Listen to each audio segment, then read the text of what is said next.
Yeah, she wanted to go to Hollywood. She wanted to be a star. 17-year-old Nikki Kuhnhausen was magnetic, full of personality. She loved making videos on TikTok and wanted to be a makeup artist to the stars one day. She wanted to graduate from high school. She wanted to do a lot of stuff. She had plans and dreams. But her young life was cut short in 2019. Nikki had gone out for a walk in Vancouver late in the night on June 5th. She met a 25-year-old construction worker named David Bogdanov.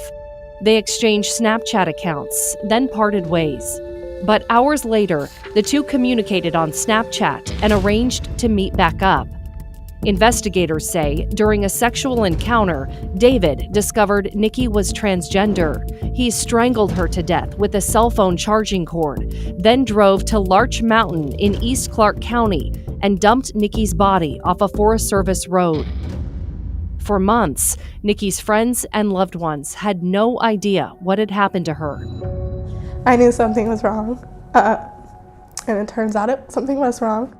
Knowing that a trans teenager and a trans female teenager was missing, those stories don't usually end very well.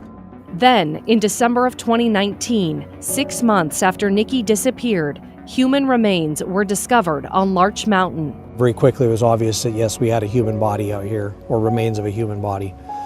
We called the medical examiner. Officials determined the remains belonged to Nikki Kuhnhausen, and detectives notified her family.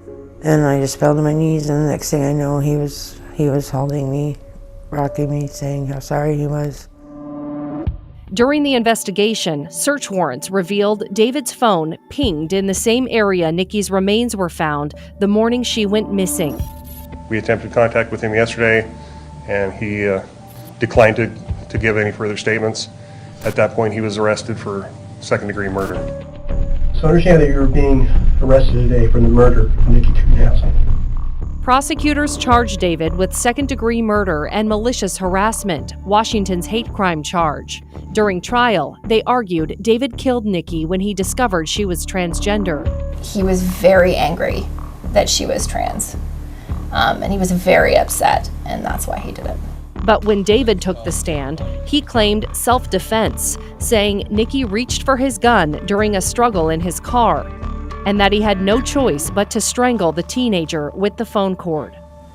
And all I can think is, oh my God, I'm going to get shot right now. Was it your intention to hurt Nikki? Never. Okay. So you believe that she would have killed you, no doubt? Yes.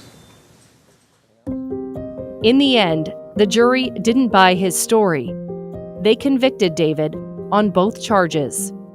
We, the jury, find the above-named defendant guilty of the crime of murder in the second degree. The judge sentenced him to nearly 20 years in prison for the murder. Justice for Nikki's family, but not enough to make up for their loss. She was full of life, and that was taken from us.